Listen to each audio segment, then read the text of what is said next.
Досым жеңгесімен ойнап жүр. Дархан екеуміз Тараздағы орта мектепті бітірдік.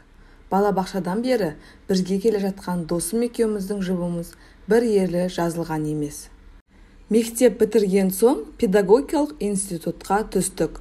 Ауылдан келген біздер 4 жыл жатақханада тұрып оқыдық. Кейін оқу бітіріп, мамандығымыз бойынша жұмыс табылмай, қаладағы цехқа жұмысқа тұрып кеттік. Дос болған соң арамызда қалған сыр жоқ. Үнемі мәселемізді бірге шешеміз.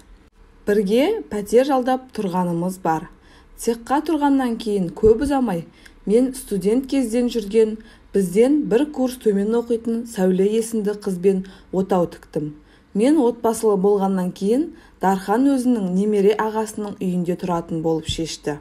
2 жылдан бері соның үйінде тұрып келдік. Кейінгі кезде Дархан тұнжырап тұратын көзі сондай ойнақы.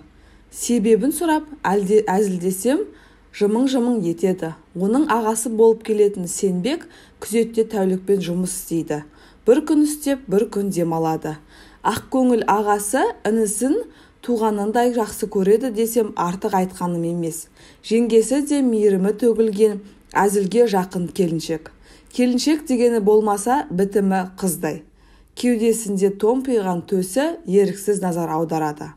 Қыпша белі оның сымбатты екенін байқата түседі. Қарағанда ойнақы көздерімен арбап тұрады. Үйленгендеріне 3 жыл болса да әлі күнге перзент сүймеген.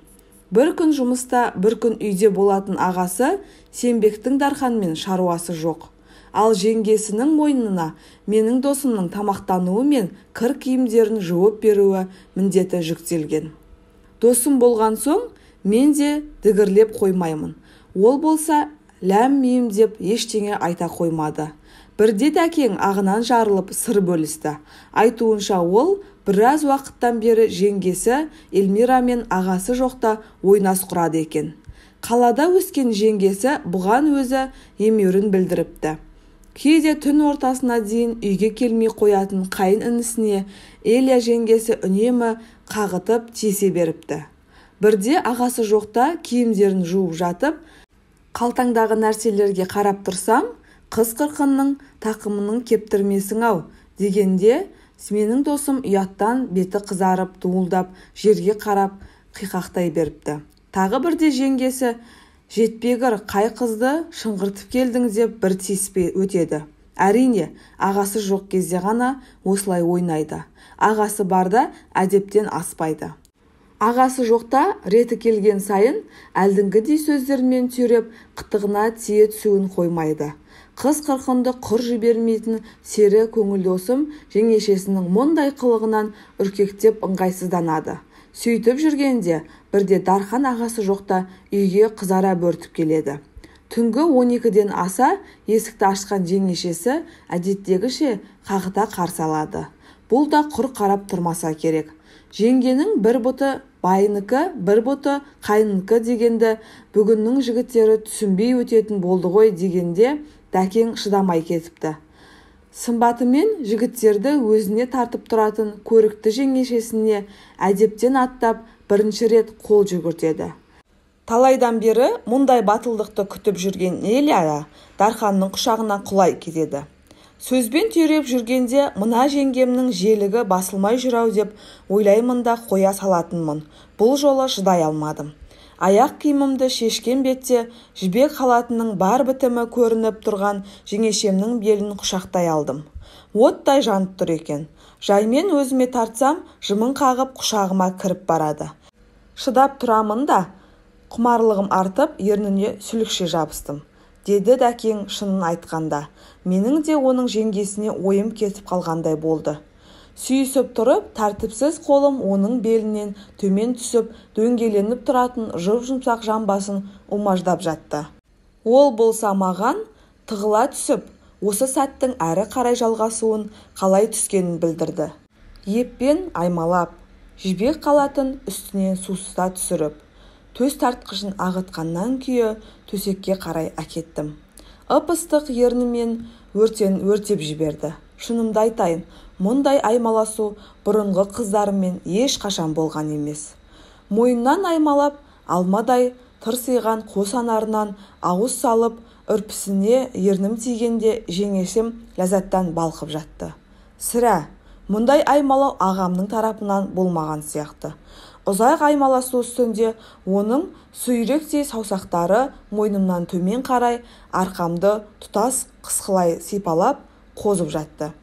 Жаймен іш киімін шешіп, оттай жанған күнтимесіне қауғадай болған мүшемді бойлата сұғып жібергенімде жеңешемнің даусы ыңырана шығып, не бір тәтті сөздерді айтып, ләззатқа бөленіп, иығымды тістелеп жатты. Ұзаққа созылған айқас менің қара терге малындырды.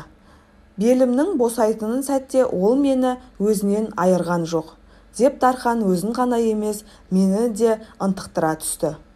Сол бір қарым-қатынас орын алған түні Дәкең де аянып қалмаған. Жеңгесін тағы да бір қуанышқа бөлеп, өзінің міндетін мүлтіксіз орындап шығады. Содан бері Эляның бұған деген пейілі де ерекше екен. Ағасы келіп қалама деген қауіп мүлдем жоқ. Себебі ол тәуліктік жұмысқа кеткен соң оралмайды. Әрі інісінен мүлдем күдіктенбейтін болса керек. Ал жеңешесі Эльмира күйеуі жұмыста болған уақытта қайын інісін ерекше күтіп, тіпті бірнеше рет телефон соғып тастайтын сәттері аз емес. Есіктен кірген бетте Дархан өзін ғаламат шайқас күтіп тұрғанын біледі. Кейінгі кезде Дарханмен кездескен сайын айтатын әңгімеміз оның жеңгесімен төсектегі айқасы туралы ғана өрбейтін болыпты. Қазір досым әр басқосуда жеңгесінің төсектегі белсенділігін, оның қоярда қоймай төсекке сүйрейтінін, жатын бөлмеде, қонақ бөлмеде, ас үйде, жуынатын орындағы позаларын айтып, сілекейімді шұбырта түседі. Сондай сәттерді ішімнен шіркін мына Эляны біз балқытатын күн қашан туар екен деп қиялдап кетем. Ол болса оны қалай тақымға басқанын, бір түндегі ләззаттың қалай жалғасқанын айтуын, кездескен сайын не бір сипатты әңгімелеуін тоқтатар емес. Өткенде ағасының үйіне әжесі келіп, 10 күнге жоқ айқас тоқтап қалыпты. Сол сәтте жеңгем екеуміздің бір-бірімізге деген ынтығуымызды көрсең, дейді Дархан жүзінен көңілсіздік торлап. Жеңешесі әжесі басқа бөлмеде отырғанда бұған маза бермеуін доғармапты. Ал досымның кемпірдің кетпей қойғанын жаратпай жүрдім деп күледі. Жақында ауылдан қайнатам келетін болып, күтіп алуға Дархан екеуміз бірге баратын болып келістік. Пойыз түнде келетін еді. Алайда баратын сәтте Дарханның телефоны тұтқасын көтермей қойғаны. Ағасы да сол күні шамасы жұмыста болу керек. Көз алдыма Дәкеңнің Эляны қырандай бүріп алып, қызыл көрпені бүлкілдетіп жатқаны елестеп тұрды. Құрметті менің тыңдармандарым, арнамызға тіркеліп, лайк басып, комментарий жазуды ұмытпаңыздар. Келесі видеода кездескенше назарларыңызға рахмет.